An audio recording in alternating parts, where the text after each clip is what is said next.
Get out of here. All right, and welcome back to Hanging with Jay. Welcome back, everybody. We're in episode 8. Thanks for coming hang out. Man, so I will tell you guys right now, most of the time I have plans for the episode. I have plans for upcoming episodes. This episode, I really wanted to just kind of take it easy. There were some things that have been going on this week that I wanted to talk about that I felt were kind of newsworthy in my life for things that have been going on. I'm really excited about them. Some things were just like meh, but just exciting. So I don't have a big plan. I don't have big plans for this episode. This one I want to be lighter, especially because last week's was kind of heavy. It was heavy for me. For anyone that watched it, it might have been heavy for you. I just wanted to make this one just a fun hangout session. So we're going to just kind of talk about some things that have kind of popped up and, that I think about. Right now, we're going to talk a little bit about sports. Yeah, just a little bit. Jason Kelce is retiring. What? First off, it was crazy to me when I when I read that he was retiring, and I was like, he is like 2 years younger than me and he's retiring. What? What is happening? Oh man, I've still got years ahead of me of work. I'm just sitting like and he had a great career. Shout out Jason Kelce. I've watched you for a long time, man. You are fantastic. Great run, Hall of Famer for sure. It's been great to watch you. Like definitely, I agree with so many others in saying one of the greatest centers of all time. For sure. I've always been a lineman fan. I love linemen. I love my big boys. Like, let's go. When I played I only played for a couple of years in high school, and it wasn't like I was great. Like, I'm not saying at all like, oh, those were the glory days. No, but like you went on to do something great. Like I was nose guard. So I was defensive lineman. I love my linemen. Love them. So watching you throughout the years has been great. I love all of our centers, though. I love all the linemen. I will say I am a Seahawks fan, and that being said, Pete Carroll. Oh, it broke my heart. It broke my heart. Broke me. Just a little bit. Because, I get, shout out to Pete Carroll. Like, you did amazing things with the Seahawks organization. I've been a lifelong Seahawks fan. And when you came in, I was a little bit iffy. But you made a believer out of me quick. It was pretty amazing. So shout out to you. Shout out to everything you did for the organization. Pete, thank you for everything that you did for the Seahawks organization. Thank you for your personality. Like watching you on like the reels, everything like that. It was inspiring to me, and I wasn't even in the locker room. You're going to be missed for sure. As the Seahawks head coach, you are going to be missed for sure. Man, I'm excited to see what's come next, but Pete, you'll always be my coach. Like I ever played in the NFL. Oh no, I was not that good. I'm not one of those guys. I'm like, I'm going to play in the NFL. This is how I would have done it. Even when I watch football now, I'm not like that guy. I don't have that, that like it factor for being able to play. Like I'm not competitive enough. I really am not. Like the guys that play in the NFL, they have talent and they have that id factor. Like they have that drive, that competitive drive that I don't have it. I'll be completely real, completely honest with you. I don't have it. I loved playing football and I still love playing football whenever I can, but it definitely is just, I don't have the competitive nature for it at all. Even when playing online, playing Madden online, I just don't have that. I don't have that drive at all. It's not in me. I don't know. Like I've met a lot of people throughout the days that I'm like, I could see them going on because they were talented and they also had that competitive drive. Like they wanted to win. They wanted to get this win and they were pissed if they didn't win. And honestly, sometimes they were pissed when they did win because, not everything worked out as they wanted it to. They were still happy with the win, but they were still pissed because they were still in their competitive place. There's definitely other things going on. We're in the playoffs.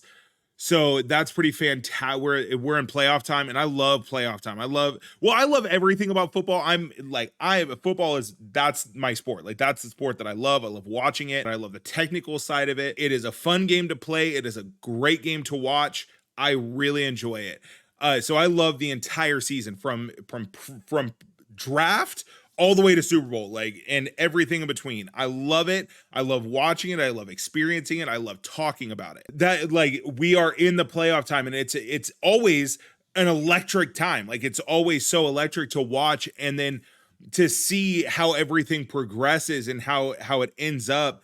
And I have predictions for the Super Bowl, but I'm not going to say what they are here. Yes, I am. So my prediction right now is, and I think a lot of people would agree, would be 49ers and Ravens. And I'm for it. I am so for that matchup. 100% I'm here for that matchup because the lights ain't going out this time. If you know, you know. You know what I'm saying? Anyway, that's my prediction for this year. And I don't know who would take it. I have hopes. I definitely have hopes because like I said, I'm a Seahawks fan, but I live in 49er country. So right now, I'm not actually going to say it. I'm in, and all my loved one, everybody that I love here, they're 49ers fans. So if they do go to the big show, who I'll be rooting for. I'm not going to say it because it hurts my soul, but who I'll be rooting for. And it's not the Ravens. But I'm going to leave it at that. I am going to leave it at that. Oh man, I feel like that's enough sports talk right now. I love sports. I'm really excited about it. I'm excited for any talks that I might have in the future where I can actually have somebody with me to have a conversation with. Because one thing I definitely realized when watching the past 7 episodes, kind of rewatching them as time goes by, I realized that and then watching other podcasts as well, is there is something about having someone that you can bounce ideas off of, and you don't just have somebody talking right to you the whole time. That part for me, I'm not a huge fan of those types of podcasts, and that's the type of podcast I'm making. So it's a little weird. So I definitely want to get to a point that I've guests, co-hosts, whatever it is, on the show with me on this podcast, and I'm really excited for it. It's so moving forward with that, I'm excited for sure. Little drink of coffee. Oh, that's some good coffee this morning. Good stuff. So in the last episode, I talked about how my youngest daughter was getting surgery, and so that happened on Friday, the Friday before I am recording this. Friday morning? Yeah, so that happened on Friday morning before I recorded this. So when you guys see it on Monday, see this episode on Monday, it will have been 2 Fridays before for you.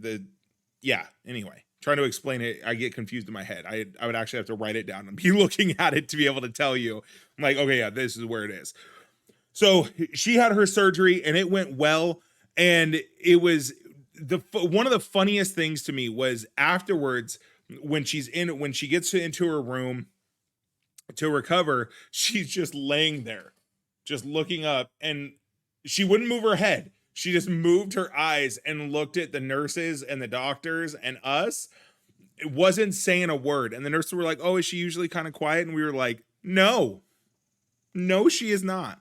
So they were like, "Yeah, she'll bounce back. It might be, tomorrow before she fully bounces back, but she'll bounce back." And we were like, "Yeah, probably. You ain't wrong."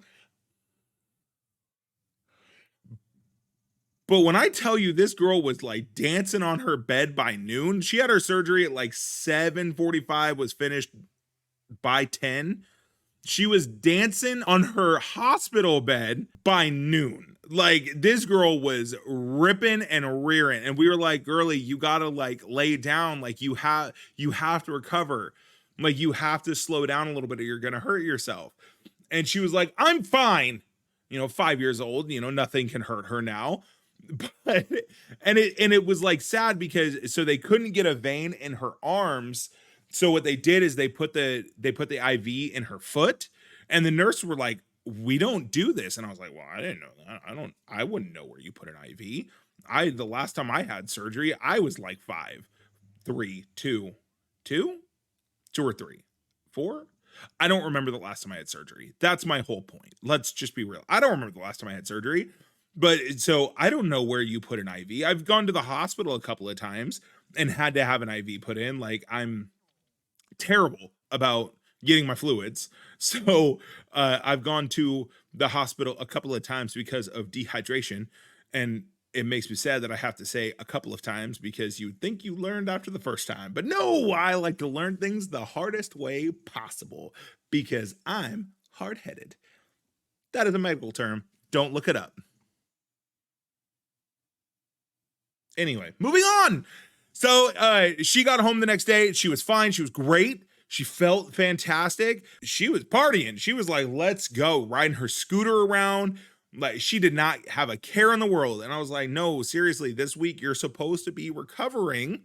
So chill. And she was like, chill. I am chilling. Not like I'm trying to jump off the roof here, Dad. No joke, that was almost her attitude. She didn't say that because she's not her brothers, but she was like, I'm good. I love it. I love that little girl so much. She's fantastic. I love all my kids. They're all fantastic, and I really enjoy being their dad. Now, that being said, that has been one of the big thoughts in my head throughout this week. And that's specifically about dads. I didn't have like a real dad growing up, like my actual father, because as I have stated, he passed away when I was 10, and he was barely in our lives before he passed away. So I didn't really have a dad. So I didn't have and I didn't have a lot of male figures when I was like 12, 13.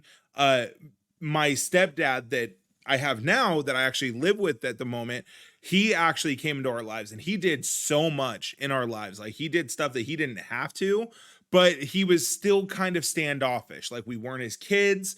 He didn't want to cross any boundaries. And we weren't really in a healthy place that we would really even talk about boundaries because we didn't really know what they were. It was like the 90s. We didn't talk about boundaries. Like, what are they? Like a boundary is a fence. Like and I was jumping fences all the time. If they were low. I wasn't a climber. Never been a climber.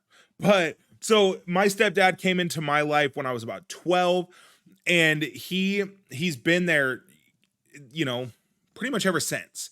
But he was really standoffish, and I think he did what he could, and I really appreciate him. Like I really appreciate that he was part of my life, that he is part of my life even now. And so, but it got me to thinking a lot, especially this week, and dealing with my daughter and having those things go on. That was just a progression of thoughts that has led me to, I really think that I want to start doing more content that is based on dads, on not necessarily that just speaks to dads, but I want to speak to dads because I am one. I'm the father of 5. 5 biological children, and I've got one older stepdaughter, and that will always be even though her mother and I are no longer together, like I love her and she will always be my daughter. My ex-wife, who is the mother of my oldest stepdaughter, had another child afterwards that I adore her. Like that little girl, after her mother and I split up, she married someone else and had a child with him.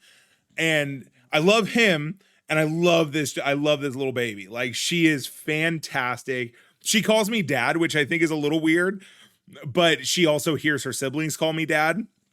So it's not super weird, and I love her. And so those are somewhat qualifiers. However, I'm still figuring it out. When people talked about like, well, you're not given a handbook with these kids on how to raise them, because there's not a real good solution. Every solution is based on you and your experiences and what works best for your child. Because at the end of the day, that's really what it's about. When you're raising kids, it's not about you. It's not about your legacy. It's about them. If my kids don't carry on any legacy of mine other than love, I feel like I've done well. There are other things that I love when they're into it. Like, I love that my several of my kids are into video games. Like, I love video games. I love playing video games with them, and I love that. But if they ever fall out of love, I'm good with that. I want them to do, I want them to do what works best for them, where they can carry on that legacy of love. So I've really been thinking about it this week, and how I kind of want to start changing things up to where I'm speaking to fathers, and I'm speaking to, mothers who are raising their children. I've started thinking more about, like, maybe having my mom on, because I love my mom, and she was a single mother that was raising 2 kids all on her own, and just kind of get her take on some of these things, on some of these topics, to maybe help some of the single mothers out there. And maybe have my ex-wife on at some point so that we can talk about co-parenting, because that's one of the, and maybe at some point have other people on as well. And those are just some of the thoughts that I've had. And I think that would be fantastic for me and my growth. That progression of things, I would love to see it, where we are speaking to that. I'll tell you guys, like, just a little secret about me. I'm not super confident. I'm just kind of walking forward and hoping that everything works out for the best, and that I can gain that confidence. Because I used to have I would walk into a room and just know that things were going to happen for me, and they did. And that was the worst possible thing for me. Like, it got to a point, but then when it stopped working, when I'd walk into a room and I was like, yep, I know that things are going to work out, and then they didn't, that started hitting me. And then I lost, so over years and years, I started losing that confidence. And now I'm getting to a point where it's starting to build back up, and things are starting to come back up, and I'm excited about that. And I'm happy that I am now finding that new normal, that new balance, where, things go up and they're down. That's okay. So I'm finding that new balance and figuring out what that confidence is supposed to look like now for me. Because I know that I'm not just going to walk into a room and everything's going to work out exactly as planned, because you still are dealing with other people. And people are a science and a math that I cannot figure out. I love talking to people, but I will tell you right now, I hate trying to meet people and start conversations with them. I dread it. Y'all, I love public speaking. I love getting in front of a group of people and having a topic that I've researched, that I know about, and speaking on that topic. Then afterwards, talking with people about the topic that I just talked about. As long as I don't have to start the conversation and introduce myself first, because I'm terrible at it. Terrible. I can hold a conversation. I can do that, but I'm not good at starting a conversation. I'm not that guy. Even introducing myself has always been a struggle for me, especially if I see that they're like a little bit busy. I'm like, no, I'm not going to bother them. I'm not going to go over. No, like, it's cool. Like, if we're meant to meet, we will. And then then later on, I'm like, what if that was we were meant to meet, and I just was like, no, they would come and introduce themselves. No, that doesn't work that way, my guy. But yeah, so we'll see how everything goes there. I don't even remember what I was saying. I got so into that. Oh man, this is already so much fun for me, because I'm just having fun. And that's what it's about. Like, that's what I want. That's what I started Hanging with Jay to do. Like, I wanted to do it to have fun. And because I love editing and I love shooting these videos, like, it is so much fun for me, and it helps my own mental health a lot. Next week, we are going to be talking a little bit about self-care. Yeah, I'm going to let you guys know now. That's what we're going to be talking about next week. That's where I'm going to leave it right now. But this is my way of doing self-care, and we'll get more into that next week for sure. But this is my way of having self-care and taking that time where I'm like every part about it I really like doing. I love studying for it. And like even though I say that, I not having anything ready for this week, nothing.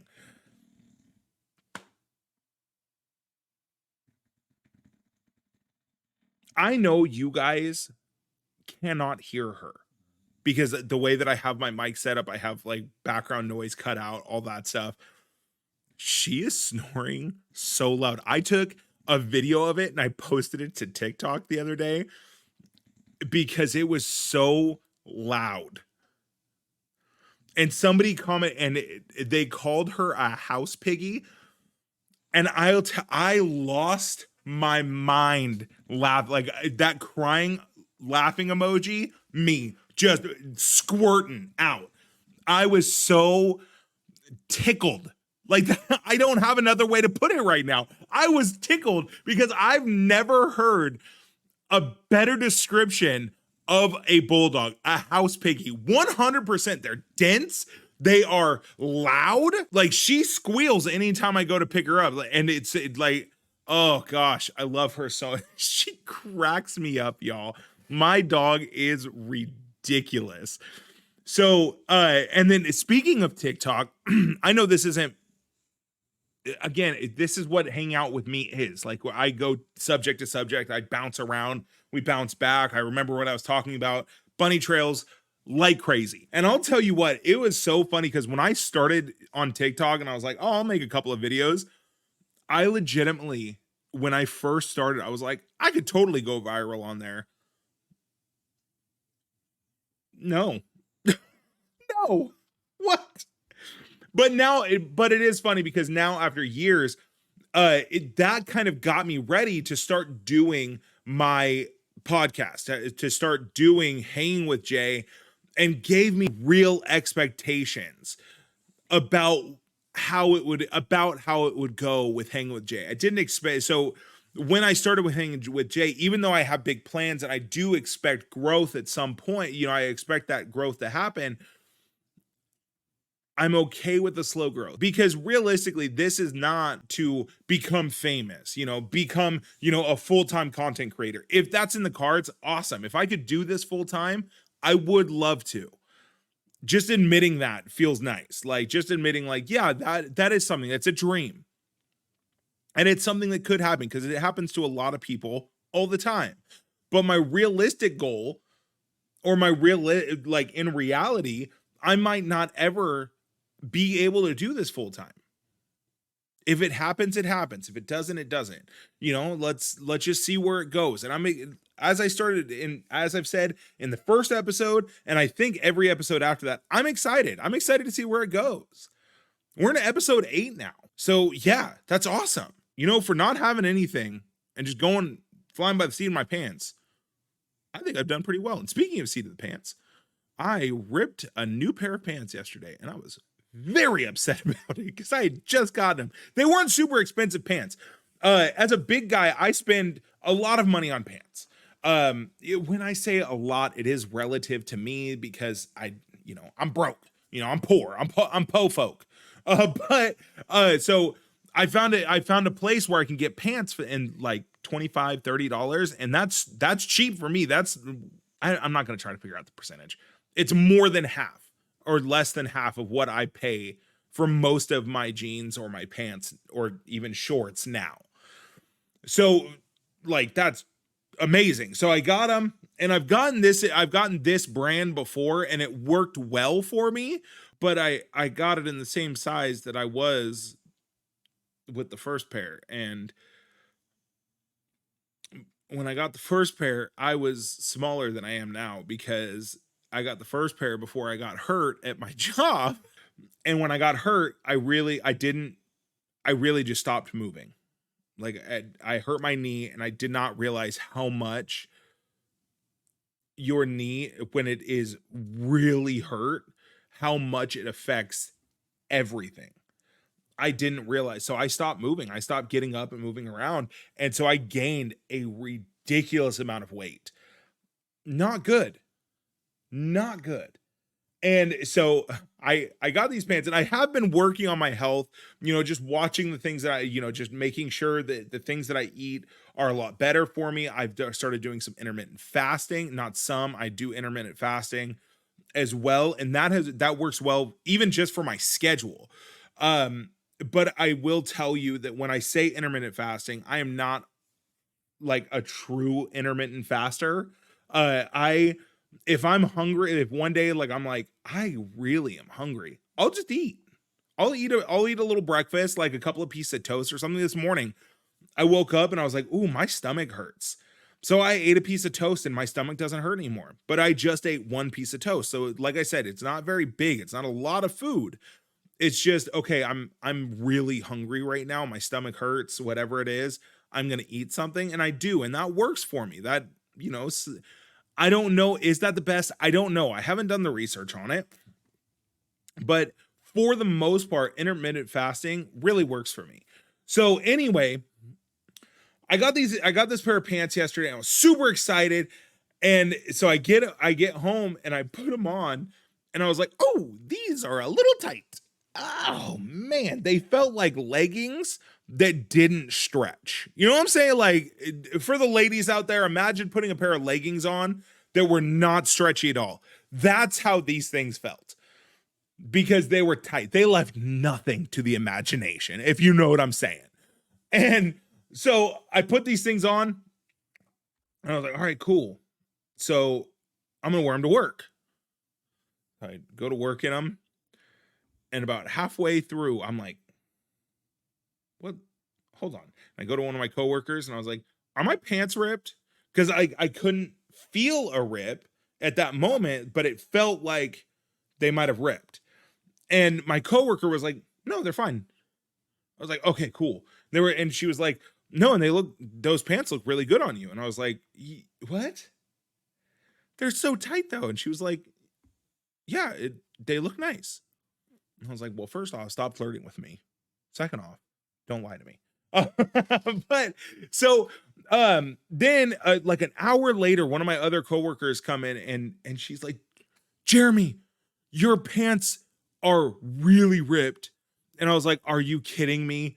And I look at my other coworker that told me they were fine, and she looks and she was like, "Oh, yeah, no, they're ripped. I didn't see that earlier." So I'm guessing they did rip, but it was a small one, and they ripped even more just throughout, that hour, especially with me standing up, sitting down, and then being that tight. It's gonna happen, right? So I was like, "Oh no, I don't." I had just taken my extra clothes out of my car because I used those when I went to the hospital with my daughter. So I had them washed and oh gosh, I just didn't, and I haven't put them back in. Y'all, oh, so if for anybody who has ever ripped your pants, like in a place where you don't have an extra pair of pants and you still have hours left to be at that place, you pretty much will understand the rip got so much worse. So at first it was just along like the pocket in the back, so it ripped just a little bit. And then by the end of the day, it was from the belt down to my knee in the back. And I was like, "Oh no." It was so bad. Like I went out because I was gonna help somebody. And one of my other coworkers was like, "You cannot go out there like that. You need to come back in here and sit your butt down." And I was like, "Yeah, you're right."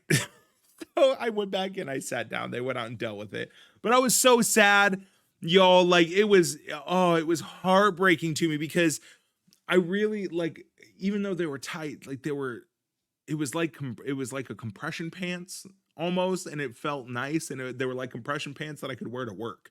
Um, so it just kind of broke my heart. So had to get like I think I'm gonna try to fix them, maybe sew them, maybe add some material. I don't know, maybe not. Like they were cheap enough that I'm not super worried about it, but like, that's still money that I had to put out.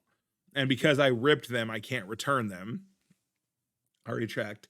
Uh, from the place that I ordered them from, they can't be returned if they're ripped because I got the wrong size or whatever. And it's the biggest size they go up to. If anybody watches this and you are a tailor and you want to make clothes, let's get together. Like, I'm just saying, I would love to do some custom fitted joggers or something, because I love me some joggers. I'm definitely like, I don't know if it's a millennial thing. I don't know if it's an older millennial thing. I don't know, because I guess I'm considered an older millennial because born in '86. So I don't know. I think it's very weird. I don't fully understand the generation things. Like, I get that they're, each set of people go through something different, but when I hear about millennials, I'm like, oh yeah, I could totally go that way. And then when I hear about Gen X, I'm like, oh yeah, I totally understand that. So I feel like, and I've seen on TikTok and a few other on like TikTok, Facebook, Instagram, a couple other places, that like older millennials are not true millennials. Like 86, I don't remember the exact years, but because, we had several things happen to us that neither one of the other generations dealt with exclusively, or they did deal with their things exclusively. And then we, like, in my age range, we also dealt with those, but then we also dealt with what millennials went through. Like, it's weird. I don't know. Again, like I said, I don't fully understand it at all. But in a lot of ways, I'm still a millennial. And I fought against it for years. I was like, I am not a millennial. I'm not a whiny little turd. And then I was like, yeah, I am. I'm just going to go away now. No. I'm not going anywhere. What are y'all talking about? Oh, man. Actually, I am. I'm going to go ahead and end this episode here. Y'all, thank you guys so much. This one's been fun. It's exactly what I wanted it to be. This episode is one that I'm excited to watch it back and edit it. So thank you guys for hanging out. Thank you guys for being here today. I hope you guys have a great and fantastic rest of your week. If you are watching this episode in succession, you don't have to binge watch these episodes. You can just watch them as they come out. Mondays at 8 a.m. Just saying. Anytime on Monday. Just a thought. Anyway, don't forget, life is a journey, and I'm so excited that I get to do this one with you. Let's keep taking the steps to get there. And don't you dare forget, you are worth it. Thanks so much for hanging out. We'll see you in episode 9. I love y'all.